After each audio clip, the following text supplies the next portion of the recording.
Hello, everybody. Thank you for joining me. This is Game God Fluent, bringing you episode 1 of a new Let's Play for a game that I have in fact played before, but have not played in quite a long time.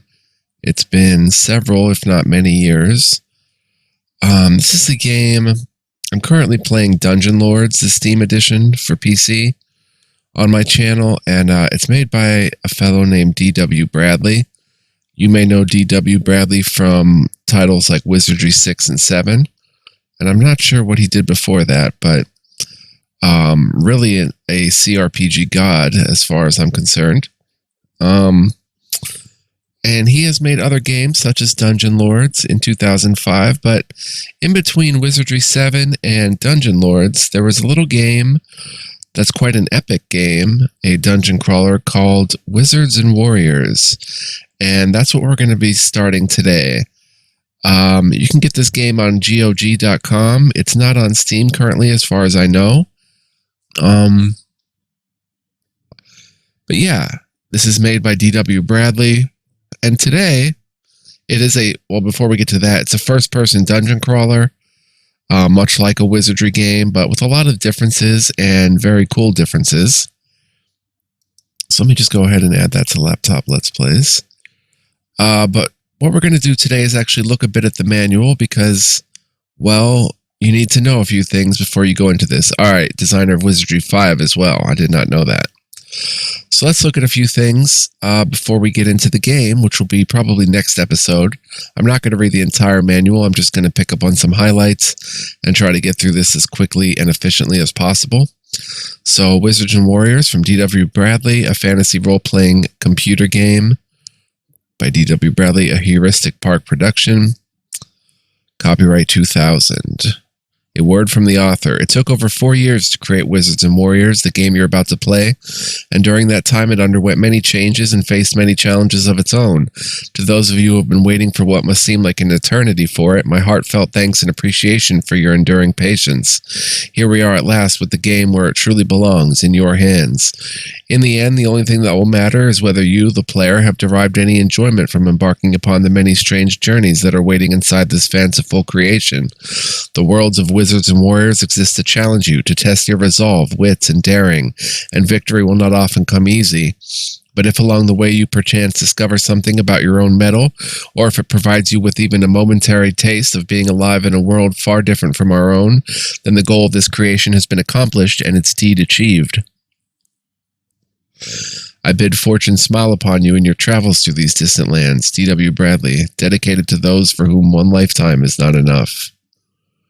So, we'll get through this stuff, the requirements, main menu, basic stuff. We will view the intro movie, quick start. We're not going to read the quick start. Section 1, the town screen. No. The inn. You can create as many as 15 different characters, and you can choose up to 6 to use at any given time.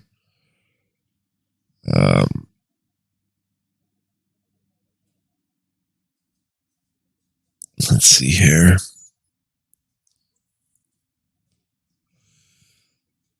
Okay, the town hall. So when you click the town hall, there'll be a bank. You can store gold, but not items in the bank vault in the town hall. They have not heard of compound interest yet, so you will have exactly the same amount of gold when you make a withdrawal. The town hall will have quests. The mayor of town may have jobs for you. Click on the employment button, and he'll tell you about jobs that are available.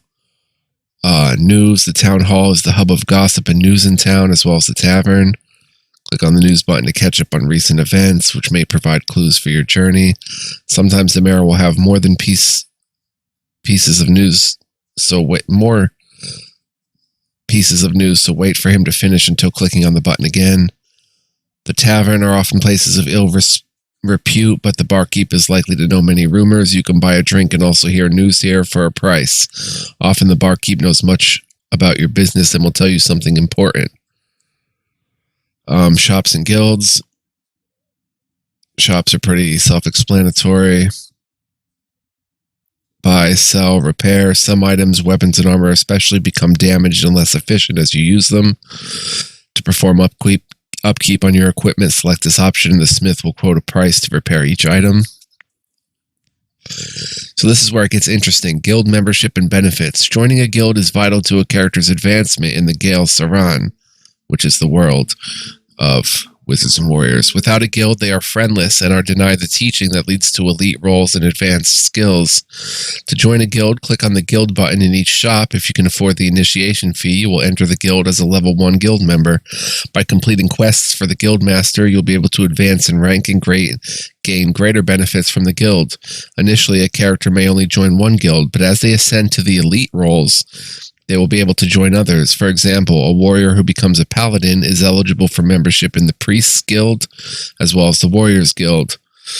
Role Ascension. Click on the Roles Ascension icon to see what elite roles are available to your character. Each elite role has certain attribute requirements that must be met, and the Guildmaster will send your character upon a quest before initiating them into the secrets of the elite role. A character may only be in training for one elite role at a time. You may cancel the role ascension training for your character at any time by reselecting it, but the training fee will not be refunded. Once your character has completed the quest set by the Guildmaster and returned to the guild, they will become a first-level character of the new role, retaining all previous skills, traits, and benefits of their former role, but now additionally able to learn new skills and abilities under the new role. Until your character's level in the new role exceeds the highest level in any former role, they will only gain minimal hit points, attribute points, and skill points when they advance in level. If they can learn any spells, they will not be able to learn any spells higher than their present level. If your character did not learn a skill or ability that was or would have been available to them in their former role, and the skill or ability is not allowed in their new role, they will no longer have the ability to learn it. However, once they've acquired a skill or ability, then they may continue using and improving that skill or ability permanently, even if it isn't normally available to any of the new roles your character undertakes. We'll get to more of that. Training. When you click on the training button, a list of all the skills and traits the guild will teach your character appears. Scroll across the list until you find an ability you like and you can afford. If you can pay the fee, your character will gain the benefits of the training immediately, but they will be required to continue study of the ability until the next time they gain a level. Each guild will only train a character in a single ability at a time, although a hero may be undergoing training for several separate guilds at once. As your character's guild rank increases, more training options will become available to them. There's guild quests, the chance to be offered the chance to perform a special duty for the guildmaster. Should you succeed in the assigned task, you will not only receive experience, but may also be promoted within the guild. As you gain rank within the guildmaster will offer you more advanced training and other special services, including special items for sale. More than one character may be undertaking the same quest simultaneously, and in cases of unique one-of-a-kind quests, should one succeed, all will be rewarded. Once you've completed a quest for a guildmaster, click on the quest button again if you wish to see if he has any further assignments for you. Special items. Each guild keeps a private stock of items that it shows only to its trusted members. This is exactly like buying items normally, except that the items are more varied and often of better quality. It is from within the guild that your character will be able to purchase such wonders as magic weapons and enchanted rings. The Armory and Warriors Guild. The Armory is a place to buy, sell, identify, and repair weapons and armor. It contains the Warrior Guild, the Clan of Three Swords. The Clan of Three Swords caters to the needs of fighters, including warriors, paladins, rangers, barbarians, samurais, and ninjas. The Magic Shop and Wizards Guild. The Magic Shop can buy, sell, and identify artifacts of all kinds, and also provides sufficiently advanced members the ability to bestow magic powers on items through enchantment rituals. Enchant. A spellcaster with the occultist trait, at least one level in enchant skill, and at least one artifact spell in their spellbook is able to enchant mundane items, imbuing them with great magic power for added ability. Once you have cast at least one enchantment on an item, it becomes special and unique, and you will be asked to give this item a new name. The Magic Shop contains the Wizards Guild, the League of Sorcery. The League caters to the needs of spellcasters, including wizards, warlocks, and bards. The Pawn Shop and Rogues Guild. The Pawn Shop can buy and sell shady objects of all kinds. It contains the Rogues Guild, the Thieves Guild. The Rogues Guild, the Thieves Guild. There is no pawn shop in the small village of Valea. The Guild of the Shadow caters to the needs of all rogues, including rogues, barbarians, bards, and rangers. The Dojo and Samurai Guild. The Bushi Dojo can buy and sell objects of all kinds. It contains the Samurai's Guild, the Way of the Dragon. There is no Bushi Dojo in the small village of Valea. The Way of the Dragon caters to the needs of samurais, monks, and ninjas. The Temple and Priests Guild. The temple is a special place of prayer and ritual, including a sanctuary for any characters in need of healing or resurrection. Rites. The healing rites of the temple have saved many a hero, returning them from even death's clutches. Healing is not always cheap, but if your party has neither the spells nor the potions to restore a friend to health, the temple is always available. Bless, a spellcaster with the Kabbalist trait, at least one level in blessing skill, and at least one artifact spell in their spellbook, is able to bless mundane items, imbuing them with great magic power for added ability. Once you have cast at least one blessing on an item, it becomes special and unique, and you'll be asked to give it a new name. You can donate. Your character can make a donation to the temple funds. Although this may seem expensive at times, such acts of unselfishness often lead to unexpected benefits. Uncurse. Sometimes items of magical power exert a baleful or even damaging influence over their bearers. Cursed items cannot be unequipped by a character normally, but by the power of the gods and for a steep price. The priests of the Holy Temple can free a character from such duress, allowing them to remove the cursed item. It contains the Priests Guild, the Brotherhood of Promise. The Brotherhood of Promise caters to the needs of priests, paladins, and warlocks. Heroes and adventurers. We'll get to that. Clans. These are the different clans which represent the different types of beings that inhabit the Gale Saren, all distinctly different children of the gods, and will govern inherent abilities and limitations of your character, regardless of which role they may undertake. Each clan receives adjustments to their initial attributes and a unique personal trait. Humans. No special abilities are attributed to humans, as they are the standard by which all other clans are measured. Humans tend to be the most well-rounded characters, having middle-of-the-road characteristics, and therefore are reasonably well adept regardless of what role they may take. All humans have the natural leader trait. Elves. Tall and reclusive, the elves inhabit the forests and woodlands and tend to avoid contact with other clans. Though they are not as physically strong and robust as humans, elves exhibit above-average intelligence and agility, making them excellent scouts, archers, warriors, wizards, and rangers. All elves have the quick learner trait. Lizards. Somewhat hideous-looking and rather unintelligent, these formidable creatures make lethal warriors thanks to their amazing agility and superior strength. While lizards are not the most adept creatures when it comes to handling weapons that require a high degree of dexterity, they are nonetheless very fast on their feet, and their toughness gives them great advantage. All lizards have the snakeskin trait. Dwarves are short, heavy-set beings who are noted for their robust vigor and passion. These hardy, strong creatures have above-average strength but are not particularly intelligent or graceful. They are tough and somewhat spiritual, which makes them both able warriors and priests. They are experts at forging weapons and armor, mining for gems and gold, and trade, as their stubbornness enables them to succeed in endeavors that discourage most others. All dwarves have the war cry trait. Umphas. Spiritual elephantine creatures that are also physically very strong.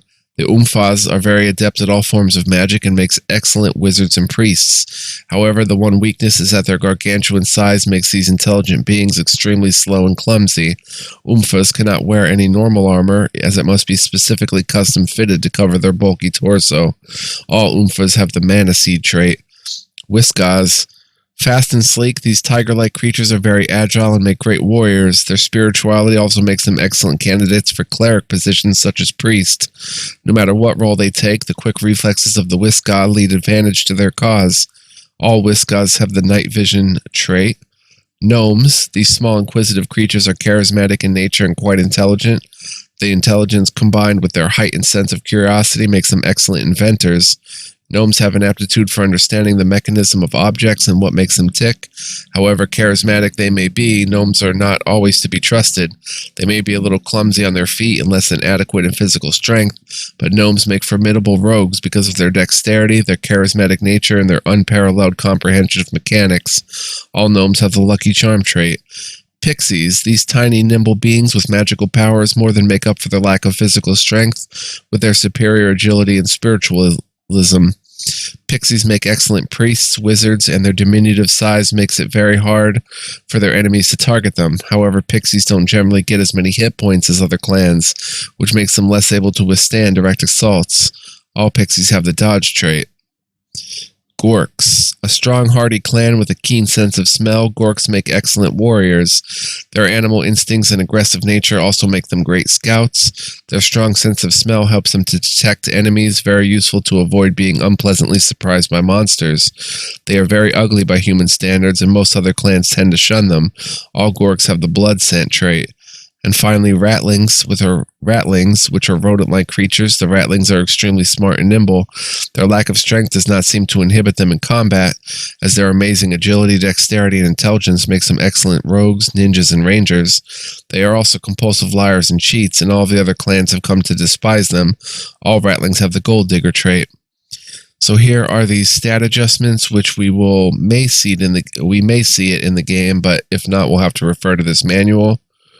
As you can see, like pixies get -3 strength, but +3 agility, -2 fortitude, but +2 spiritualism, and then we can look up their trait.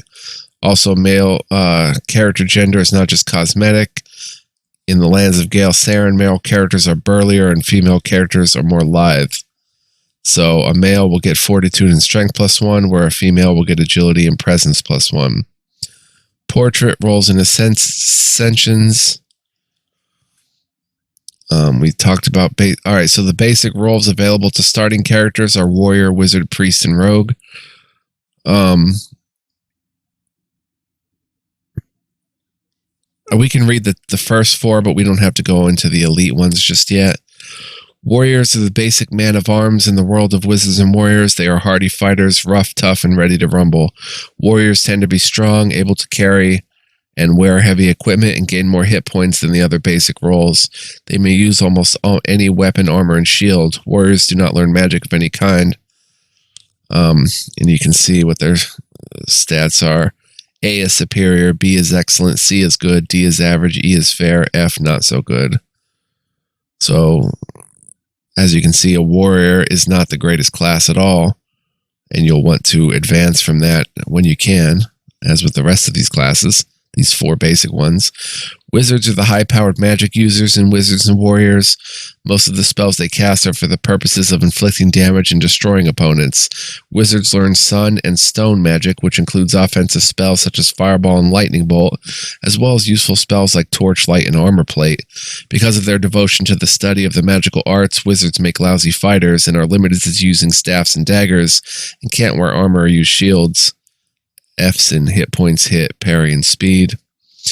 Priests are the benevolent magic users in Wizards and Warriors. They protect and serve those around them with both magic spells and limited fighting capability. Priests learn spirit and vine magic, which are primarily defensive magic spells such as heal and binding force, but do have some offensive capability with spells such as force of mind and the devastating whirling dervish. As a disciple of their faith, the priests of Wizards and Warriors is able to acquire some reasonable fighting skill with maces and similar weapons that do not have a blade or point, may wear leather and chainmail armor, and may use small shields. So, you can see their stats. E would be fair. And they even have a D in hit points. Rogues are the ne'er-do-wells, knaves, and outcasts of Wizards and Warriors. They are the masters of thievery, acquiring such useful skills as locks and traps for disarming traps, and pickpockets to steal from opponents.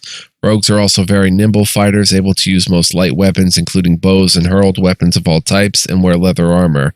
Rogues who can overcome their natural tendency to do as little as possible often move on to a distinguished career in such renowned professions as the ninja, assassin, and bard. Very good parry, pretty good speed, and hit. And now the elite roles. So we'll just touch on them quickly. We have Barbarian. As you can see, we start getting into the A's here. Bard, Monk, Ninja, Paladin, Ranger, Samurai, Warlock. And then there are 3 special role ascensions, which can only be gained by special achievement during the course of adventure. If the character is eligible for one of these special roles, there will be one guildmaster that can inform them of the special option. We have Assassin. Look at their stats. My goodness. Valkyrie and Zen Master. Wow. Crazy. Okay, so we'll touch on those elite roles when we have played the game for quite a while and can actually upgrade to some of these classes or these roles. Attributes, we'll need to know what these do. As a general rule, an attribute will range from 1 to 18, with 8 to 10 being average, and any attribute over 15 being exceptional. With the aid of powerful magic, it's possible to raise an attribute above 18. Strength determines how heavy a weapon the character may use effectively. Using a weapon with a higher strength rating than the character's actual strength attribute results in combat penalties, i.e. a reduced chance to strike an opponent and reduce damage. Characters with strength greater than 15 may deal extra bonus damage when using certain weapons. Strength also determines how much weight the character can carry without taking an encumbrance penalty, which affects combat performance. Strength is also used when evaluating a character's chance of forcing open a treasure chest. Intellect determines a character's ability to learn, most specifically regarding character skills. The higher the intellect, the more skill points a character usually acquires during experience level gains for increasing the various character skills. Intellect also influences magic ability for casting sun and stone spells, and it is used for evaluating certain interactions with opponents, such as stealing. That's interesting. Spirituality determines how much mana a character acquires and how much mana is recouped after casting magic spells. Spirituality also influences magic ability for casting spirit and vine spells. Dexterity determines how effective a character is at striking an opponent during combat. See hit statistic. It also is used for special tactile skills such as disarming traps, as well as the ability to steal. Agility determines how effective a character is at avoiding strikes from opponents during combat. See parry statistic. Agility also determines how quickly a character may perform actions. See speed statistic. Characters with higher agility will get to attack more often than characters of the same role with lower agility. Note that a character's role greatly influences the speed of which a character can perform actions. Fortitude determines a character's hit points and chance of being resurrected in case of death. Characters with higher fortitude will tend to gain more hit points each time they go up in experience level. It should be noted that the role of a character also greatly influences how many hit points a character will gain. Characters with high fortitude are almost always resurrected successfully, while those with lower fortitude will have a greater tendency of disintegrating into bones or ash. Will determines a character's ability to overcome and resist an opponent, most importantly related to magic spells and magical effects. Characters with a higher will attribute will tend to resist or reduce the effect of an opponent's magic spells, while the opponent will likely be affected by the PC character's magic spells. Will also increases the overall power of the character's magic spells.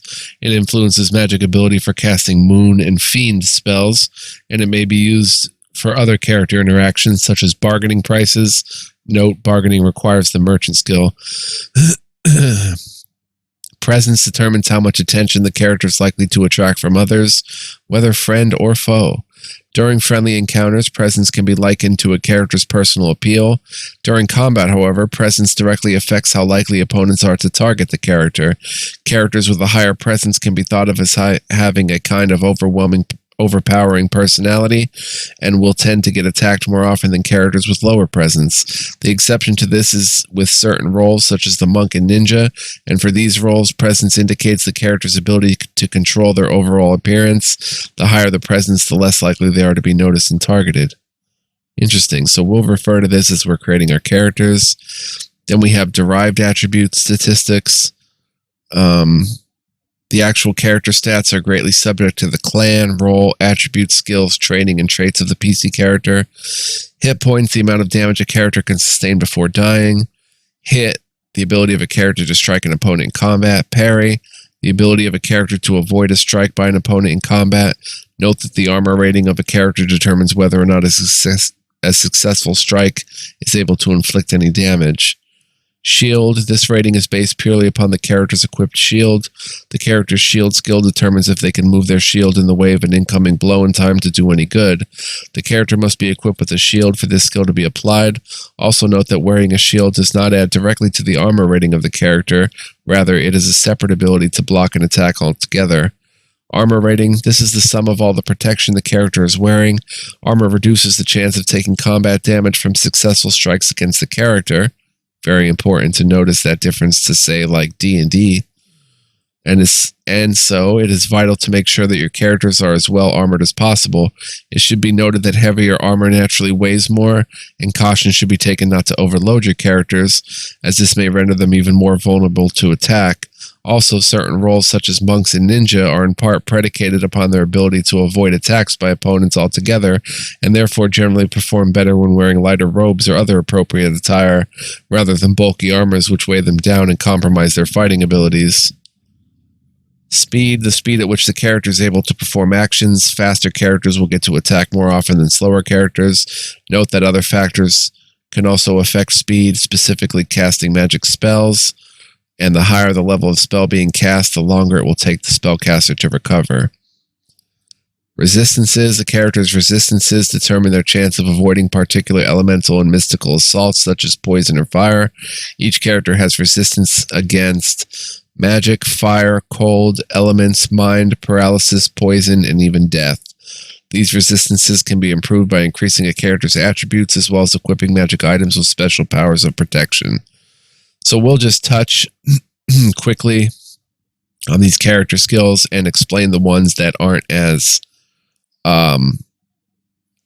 self-explanatory. Artifacts, the ability to identify artifacts and items. Athletics, the ability to jump, swim, run, climb, and take falls. Axe. Blessings, the number of blessings the character can bestow on a single weapon or armor. This skill requires the character to have one or more artifact spells in their spellbook. Blessing on items may be done at any town temple. Bow, dagger, death strike, the ability to kill a monster with a single critical strike. Enchants, the number of enchantments the character can bestow on a single weapon or armor. Same deal as the blessings, but it is done at a town magic shop. Fiendcraft, the highest level of fiend magic spells the character can learn. Forge, the ability to repair weapons and armor. Gallantry, improves the chance to make successful strikes using any weapon and increases the damage dealt by weapons. Incantation, improves the speed of the character to cast magic spells. Kung Fu, ability to fight using hands and feet as deadly weapons. Leadership, reduces the ability of monsters to make successful strikes on the character. Reduces damage by hand weapons to the character, however the character is targeted more often. Mace, Mooncraft, the highest level of moon magic spells the character can learn. Music, the ability to play magical music instruments effectively. Pickpocket, Pole and Staff. Prowess, improves the speed of the character to make strikes using weapons. Scout, the ability to detect monsters in the area. If a monster is detected, a message will appear in the text window. Second weapon, ability to make a second strike using an accessory weapon. Characters cannot fight with two weapons without this skill. Shield, sorcery, the effective power level of magic spells cast by the character. The higher the sorcery skill, the more powerful the spell. Spiritcraft, the highest level of spirit magic spells they can cast. Stealth, the ability to hide in shadows, make attacks, and avoid detection by monsters. Stonecraft, highest level of stone magic spells. Suncraft, highest level of sun magic spells. Sword, throwing, using throwing a hurled weapon. Traps and locks, ability to disarm and open trap treasure chests and locks. And Vinecraft, highest level of vine magic spells.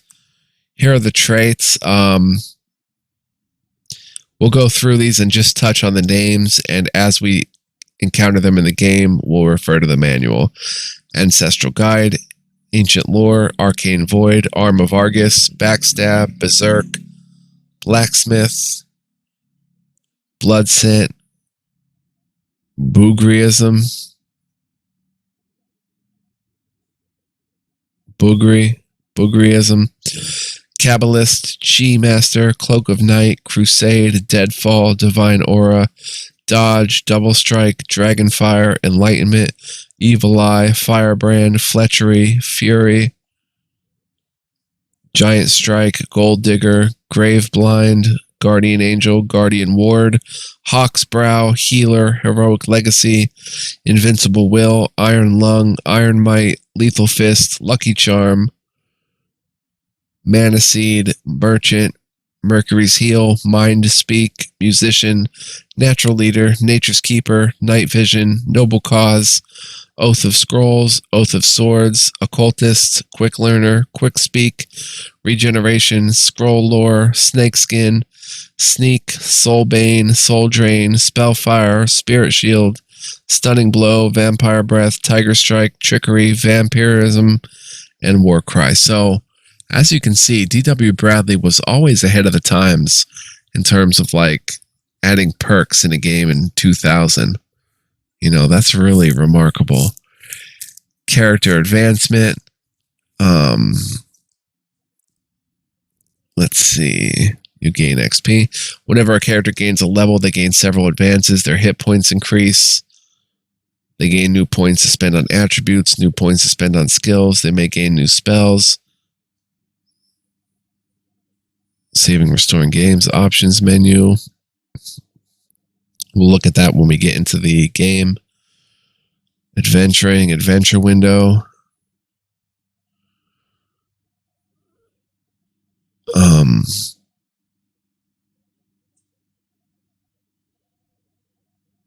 The green bar is how many hit points the hero has. Changes from green to yellow, then orange, and finally red.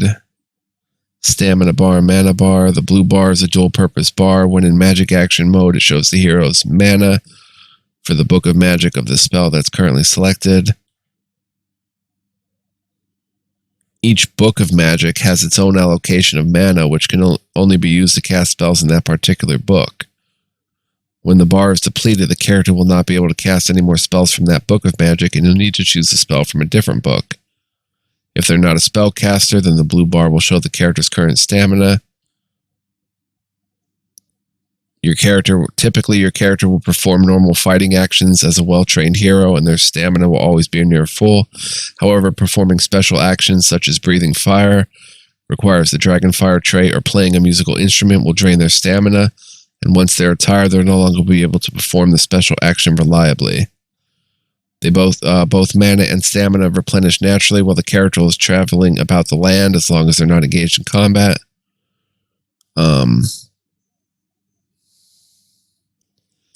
Action buttons. Magic button. This sets your character into magic mode, ready to cast a spell. Steal. This option is usable with characters with the pickpocket skill. When in steal mode, they'll attempt to steal gold or items from the targeted NPC. If they succeed, they'll gain an item from the NPC, but if they're noted, they will anger the NPC. With a high enough skill in pickpocket, it's possible to steal from friendly NPCs without them noticing and attacking you. Talk, in talk mode, brings up a list of possible words relevant to any nearby NPC characters in the parchment scroll display. You only need to click on a word and then left click on a target NPC. You may also type a word in a word or sentence if it's not in your list of words, instead of clicking on the target NPC, and can just hit the enter key and the game will direct your conversation to the nearest NPC. Keywords that you have not yet discussed with the NPC will appear in blue. Okay, this is good info. All friendly NPCs will usually respond to hail, goodbye, and trade. For trading with the NPC, if the NPC has any goods they wish to trade, an item will appear in the parchment scroll display. You may scroll through different items the NPC has for sale by using the scroll up-down buttons. When you see something you wish to buy, click on the targeted NPC and your character will exchange gold with them for the item. You may also sell items you're carrying to the NPC. Click on the NPC to complete the deal. Note that you may not sell items that are currently equipped. Sometimes an NPC will ask a question and desire a specific answer from your character. A list of replies will appear. Click on the response you think is most appropriate. Often such questions merely require a yes-no response, as when you are offered a quest in one of the town shops or guilds. Use Give. This button brings up the Use Give interface in the parchment scroll display. This is how you use items in the game, such as opening locks with keys, feeding potions to the wounded, or spraying your enemies with magical powders. Click on Use Action and select an item to use. Perhaps a healing potion on one of your heroes, a poison bomb on your enemies. When you have the correct item selected, you need only to left click on the target. Remember, if you want to target another character in the roster window, you must hold down the control key first. You may give an item to someone instead of using it on them by selecting the give option.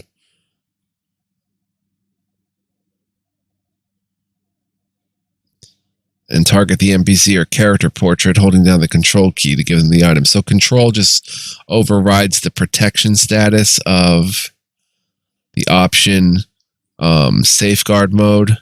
This mode determines how your cursor reacts to NPCs. Some NPCs are hostile towards you and others are friendly. The different settings determine how quickly you can react to such NPCs. So we're going to play in guarded. You may not target non-hostile NPCs until they commit a hostile action, or you use the override key, which is control. However, once you've targeted an NPC, you'll always be able to attack them and others of their type. Oh no, we'll go protected.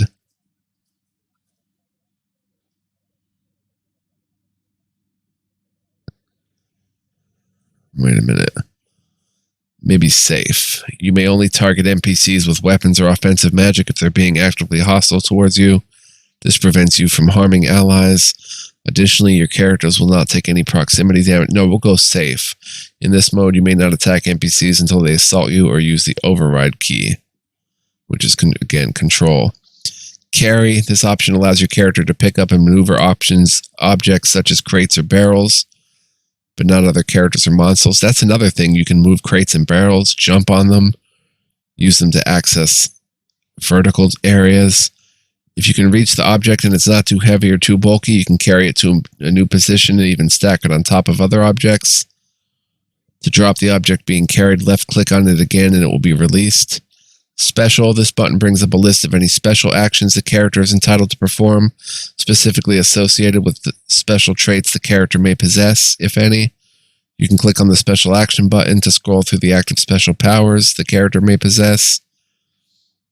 Any special actions or abilities that are performed on your own character, such as hiding in shadows, requires you to hold down the control key and then left click on the intended target to invoke the action.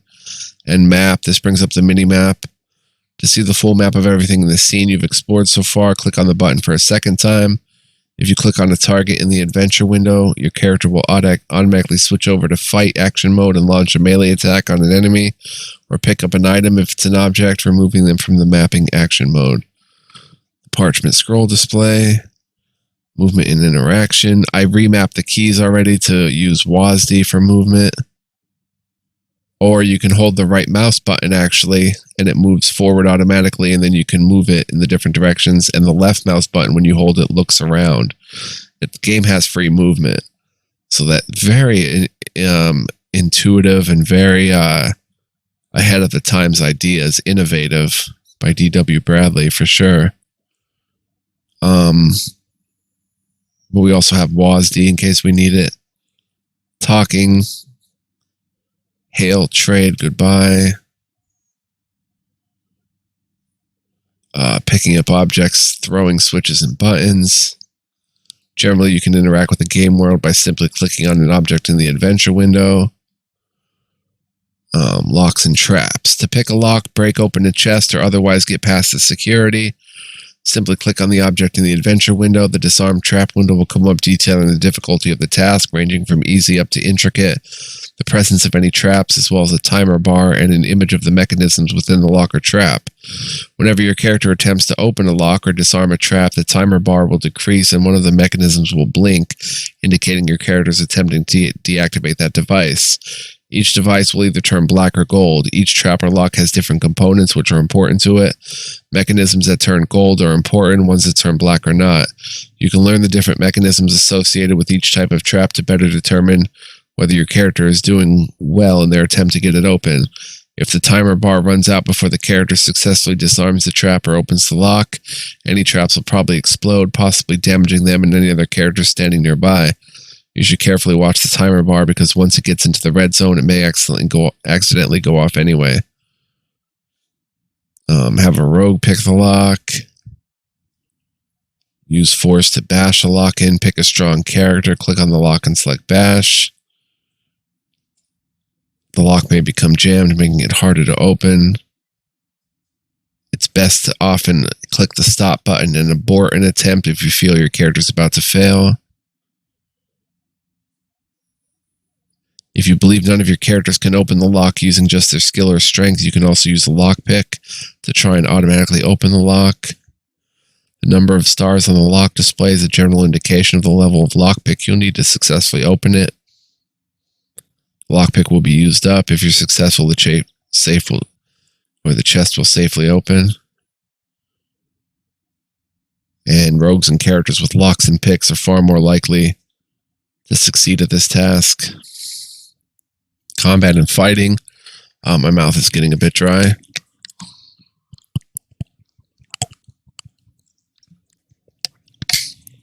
Combat will begin whenever a hostile enemy approaches your party. At this point, the game moves into phased combat mode. Rather than being able to select any character at any time, each character will be able to act and react depending on their speed and the actions they are undertaking. Whenever you point the cursor over an NPC or monster, a bar will appear below their name, indicating their current hit points. The longer the bar, the more damage it will take to put them down. To target an enemy, simply left-click over them in the adventure window. Your current character will initiate whatever action mode they are in, whether it be fire an arrow, swing their sword, or cast a magic spell. Your characters will automatically switch between any ranged weapons, for example, bows and arrows, and hand-to-hand melee weapons, like swords, that they have equipped, depending on the proximity range between the character and the target. That's pretty nifty. Each character will need a short time to recover after taking an action before they can make another action. A few seconds between sword swings, but much longer after high-level magic spells. And while they're recovering, their portrait is grayed out, indicating they're not available. The game will automatically select the next available character for you that can take action. Wizards and Warriors utilizes a unique time phasing system called, appropriately enough, adaptive time phasing. When you stop to do something such as think about strategy or choose a new magic spell from your spellbook, the game automatically stops as well. Once you have decided upon your actions and you feel ready to start zapping the monsters as fast as you can, the game will automatically run in effective real time. However, the moment you stop again, the game will stop you and wait for you to take further action. This allows you to take all the time you want to choose combat options and make decisions, a la turn-based style, but when you're ready to move along and pick up the pace, so does the game. This is necessary because the player can create and control up to 6 PC characters at one time. Clearly, it is beyond the ability of most of us to make effective decisions for more than one character at a time, and hence time phasing. If you want to try your hand at real-time combat without time phasing, simply hit the T key to toggle between time phase and real-time. Good luck. You can slow down the pace of the real-time mode by going into the option menu. The slower the setting, the slower the monsters will react or will act in real-time mode, and the more time you'll have to fight against them. While you're in time phase mode, the time phase control setting has no effect. Inventory management.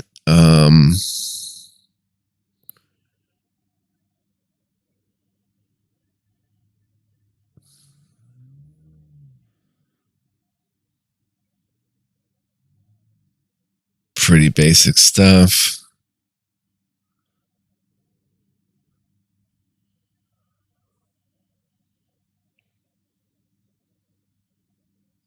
Spells and magic, learning new spells.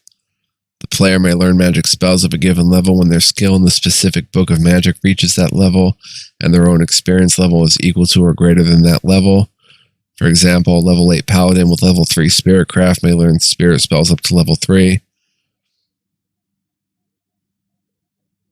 Every time a character gains a level, if there are spells they can learn and do not know, and they possess the requisite skills, they'll be prompted to choose a new spell to add to their spellbook. Power of cast spells, determined by the sorcery skill. For example, a wizard with level 5 sorcery will cast a burn spell that does 50% more damage than a wizard at sorcery level 1. At 10 level sorcery, heal spells can cast heal twice as many hit points, so roughly double for every 10 levels of skill. Targeted spells.